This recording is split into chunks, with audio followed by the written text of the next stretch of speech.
well said. Whatever the mind of man can conceive and believe, it can achieve. Hello everyone and welcome to Blind Beauty. I'm Jennifer.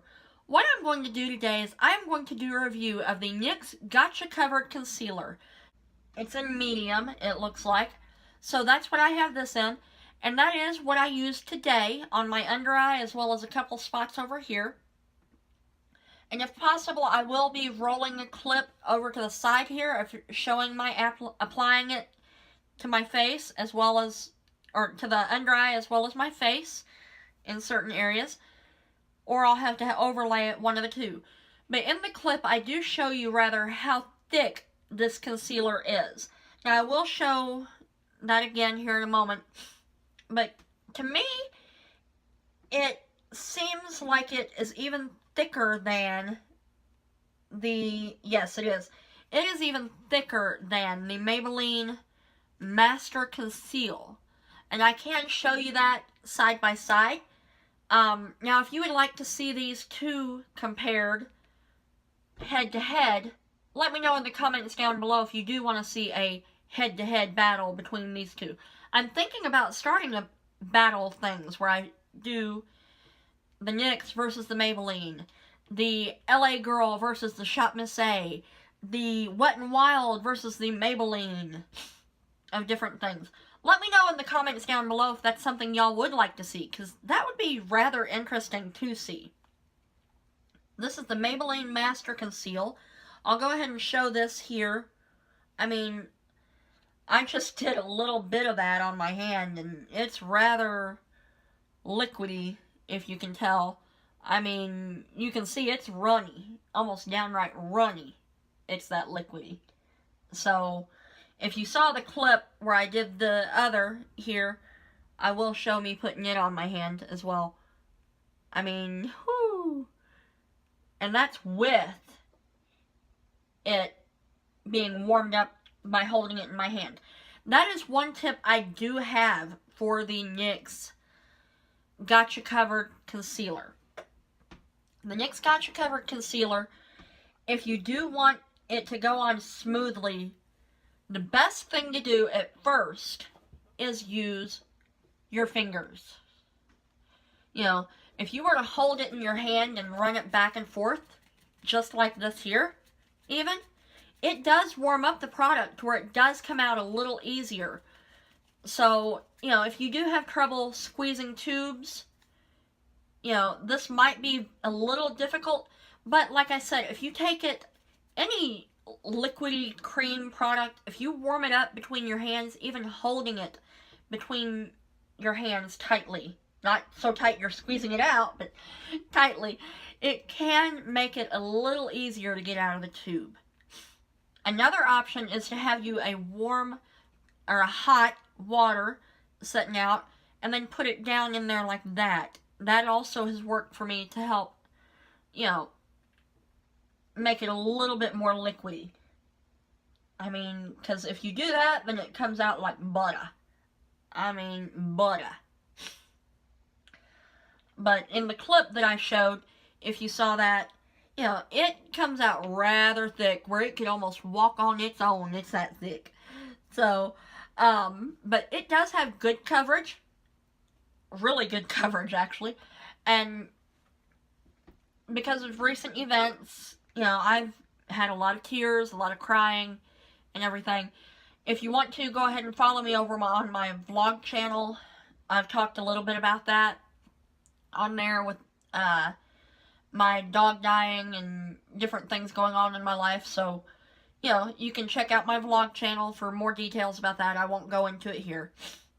But, you know, but this here, it's actually what I call tear-proof. Just like this mascara that I'm going to be reviewing, if I haven't already put it up. The CoverGirl Peacock Flare Mascara. This is also tear-proof. So, you know, but, and I think I forgot to mention that in the video, but that's okay. But this right here, I can cry. This does not budge. It doesn't wear away. It doesn't, you know, it does not budge. It does not clump up. Nothing. But it also makes a difference whether you set it with powder. I used the Makeup Revolution HD, or not HD, Luxury Banana Powder. And that does work for setting the under eye. Now, another powder I love using under there is my Coty Airspun. That, to me, makes it feel even better under there. Because the banana powder doesn't seem to cling to it as much as like the Coty Airspun or the LA Girl Pro HD powder does. So, you know, I mean, if you want a really light coverage powder, that's fine, go for it. But if you have a lot of trouble with concealers creasing, this right here can crease very badly if you do not set it.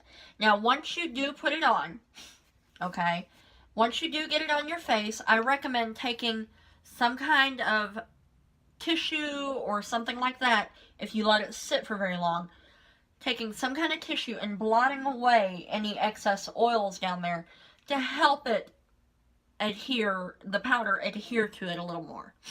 You know, I know that may sound counterproductive, but it actually does work for me. If I've let it sit, like say I went and did my eyes before I powdered my under eye, then I would take a tissue or a paper towel or even a brush, you know, which a brush doesn't do as good a job and you're like more likely to move it, but you know, it's whatever you want to do.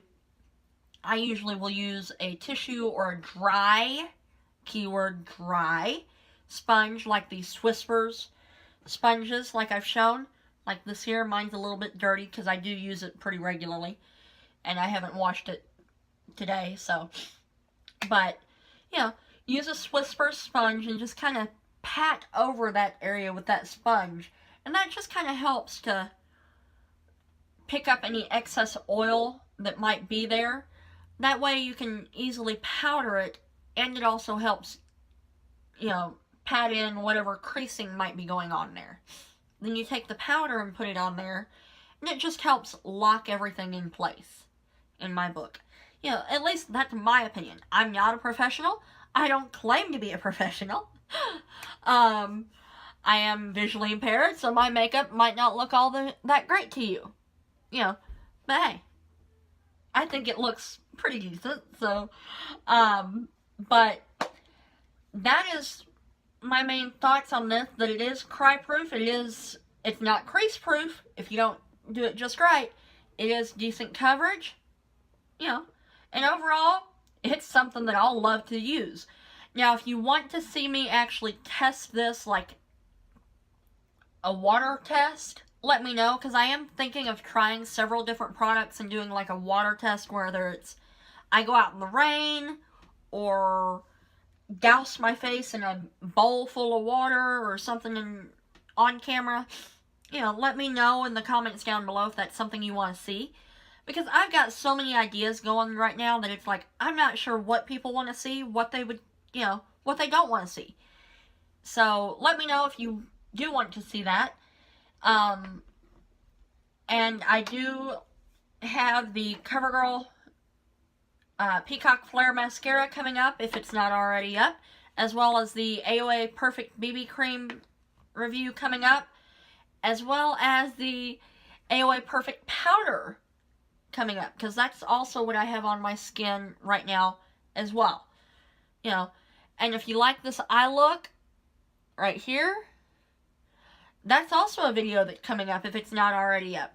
So I do hope that you know, subscribe, because I've done a lot of filming today, and I know you may get sick of this top, but, you know, and this hairstyle and makeup and everything, but I probably won't put them all consecutively anyway. So, thank you so much for watching, and please follow me on all of my social media, including Facebook, Twitter, Instagram, Snapchat, Pinterest, WordPress. You name it, I probably got it. If I don't, let me know and I'll try to get it. So, thank you so much for watching, and you have a great day. Thank you for watching. Please subscribe and like this video. My top 5 videos linked below are new Maybelline City Mini palette review and demo, what's in my purse, Garnier Argan Oil and Cranberry Extract review, get ready with me, easy natural drugstore first video, styling my short bob.